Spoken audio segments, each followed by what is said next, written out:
To date, I've had ALS 2.5 years. I think I'm more comfortable with the disease now than I was when I was first diagnosed. This is not a disease that results in individuals not having a life. You can still live a very fulfilling life. I have always been active. It's a big part of my life, my husband's life. We still are active. My bottom half is in perfect condition, so hiking, walking, I can still enjoy. Some of the upper body strength has really deteriorated. I just try to do what I can do and accommodate for those parts of my body that aren't quite functioning the way they used to. ALS stands for Amyotrophic Lateral Sclerosis. It's a disease of the motor neurons. The motor neurons are the nerve cells that control how your muscles move. And when they are damaged in ALS, people get weakness, so they might get atrophy of their muscles. This all progresses over typically 3 to 5 years, and people do die with ALS. It's a fatal illness. I'm very lucky in that the progression of my ALS is very slow. It hits everyone differently. Mine has been confined to my upper body. Anything that is above this area, my arms don't go. So I have perfected the swinging arm launch. So I launch the arm up and have it land where I need it to land. My children have been incredibly helpful in the morning with buttons and zippers. Mike helps me with my hair, does the flat iron on the back. Just under 3 years ago, I was starting to notice some differences in my body. I have very thick hair. When I would blow dry my hair in the morning, my arms suddenly started getting very tired. Then I decided it was time to get back into shape, and I was doing some push-ups, and I think I did one. It all makes sense now, doesn't it? So I was like, okay, things aren't quite adding up. So I went to my primary care, who then referred me to a neurologist. We went through the gamut of tests to rule out everything, which eventually leads you to ALS. I said, okay, so based on my research, you're telling me I have 3 to 5 years to live.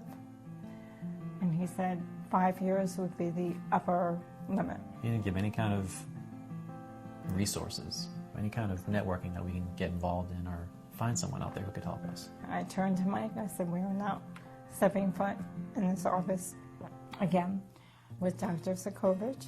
It was an incredible experience, right from day one. We spent a lot of time talking about where the field was and in terms of research and hope. Everyone was very friendly, optimistic, compassionate, and we met the whole team. At one point we were meeting with a nurse, and I started to cry. And she said, oh, she got me tissues. Take your time, whatever you want to say. I said, no.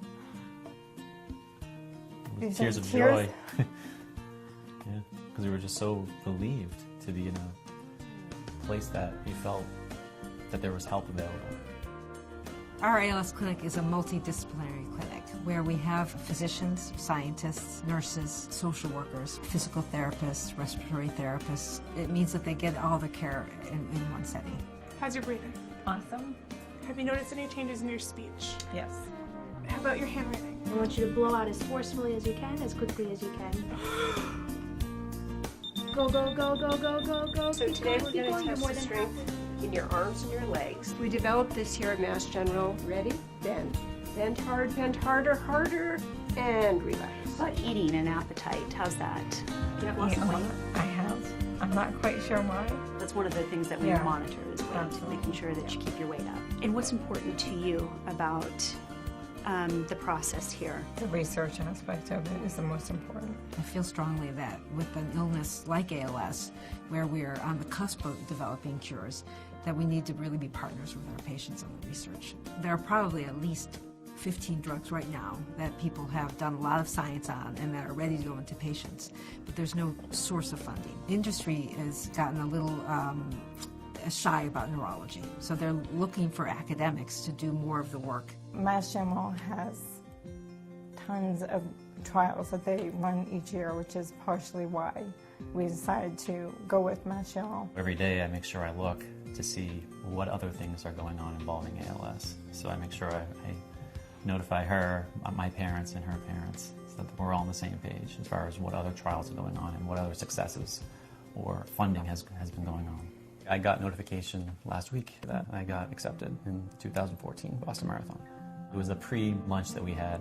Some people knew someone from 10 years ago who passed away, and they're still doing something for it, which was very positive for me, and it kind of gave me a different outlook, thinking, I know I can contribute this way by doing something with running, dedicating something for amount of time. But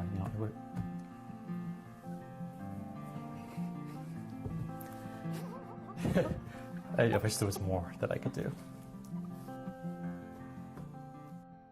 The trial that Nicole is a part of now is an antibody therapy that is aimed at turning off a protein, and by turning that protein off, allowing neurons to sprout to areas of the muscle that have lost their neurons. One of the things that is very exciting about ALS is that many of the pieces of the underlying disease of ALS may overlap with Alzheimer's disease, Parkinson's disease, Huntington's disease. If we find success here, we then can act as a springboard to other neurodegenerative diseases. I believe strongly that even if I don't see a cure in my lifetime, that most important to me is being a part of that cure. So that someday we don't have to worry about our kids and our family members being diagnosed with ALS.